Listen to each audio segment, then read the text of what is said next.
ఆ జన్మ గురించి కూడా చాలా జాగ్రత్తగా అనిత్యాని శరీరాని విభవో నైవ శాశ్వతాః నిత్యం సన్నిహితో మృత్యుః కర్తవ్యం ధర్మ సంగ్రహః. ఇది జ్ఞానం. శరీరం శాశ్వతమైంది కాదు.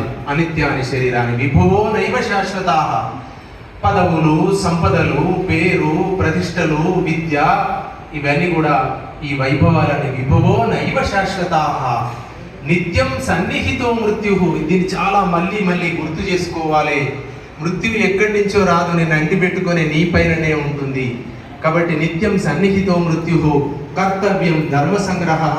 నీ యొక్క కర్తవ్యం ఏమిటయ్యా అంటే ధర్మాన్ని కూడగట్టుకో, ధర్మాన్ని కూడగట్టుకో, ధర్మాన్ని కూడగట్టుకో అని మన వేదాంతం తెలియజేస్తున్నది. కాబట్టి ఈ దృశ్యం తనస్య కనిపించేటువంటి అన్నీ కూడా శాశ్వతమైంది కాదు, ఈ శరీరం అసలే శాశ్వతమైంది కాదు అనే ఎరుకను కలిగి ఉండాలి. అటువంటి ఒక జ్ఞాపకాన్ని కలిగి ఉండాలి.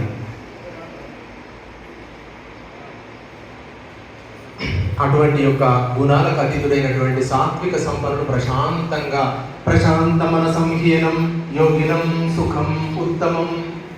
యోగి అంటే ఎవరంటే చెప్పారు భగవానుడు, వేషధారంలో ఉన్న వాళ్ళు కాదయ్యా, ప్రశాంతమైనటువంటి మనసు ఎవరికి ఉండదు. ప్రశాంతప్పుడు ఒక అతను మన శాస్త్రి గారి లాగా, మీరు ఏమనుకోవద్దు, అట్లా వేషధారణ చేసుకొని చక్కగా దానిపైన కూర్చొని ప్రశాంతంగా ధ్యానం మెడిటేషన్ చేసుకుంటున్నాడ నవ్వుతూ.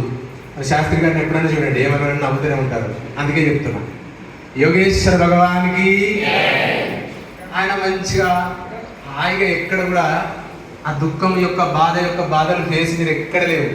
మంచిగా నవ్వుతూ జపం చేసుకుంటున్నాడు, ధ్యానం మెడిటేషన్లో ఉన్నాడు. ఈయన చూశాడు, ఇట్లా పోతున్నాడు అంటే ఈ ఎండ కొడుతున్నది, బండ పైన కూర్చున్నాడు, పైన బట్టలు లేవు, మామూలుగా కింది వరకే ఉన్నాయి. ఇది ఇంత ప్రశాంతంగా ఎట్లా కూర్చున్నాడు. కొద్దిసేపు అక్కడ ఆ సైన్యాన్ని ఆపుకొని అక్కడ ఆగి కొంతసేపు అయిన తర్వాత ఈ స్వామీజీ మెలకు వచ్చి లేచిన తర్వాత, ఏమండి మీరు ఇక్కడ ఏం వస్తువులు వాహనాలు ఏమీ లేవు, ఎందుకు ఇంత ప్రశాంతంగా ఉన్నారు అని అన్న తర్వాత ఆయన ఏం మాట్లాడకుండా ఇక్కడ ఒక చిన్న బండ ఉన్నది, ఆ బండ చేతిలో పట్టుకోమని చెప్పినాడు. ఈయన తీసుకొచ్చి ఆయన ఇంత బండ తీసి ఇట్లా పట్టుకున్నాడు. కొద్దిసేపు పట్టుకున్న తర్వాత అది పడేయండి అని చెప్పాడు. ఆ బండ వదిలివేయడం అనేటువంటిది ఆ భావనలను కలిగి ఉండను. అతడే ధీరుడైన జ్ఞాని. ధీరుడట ధీరహ.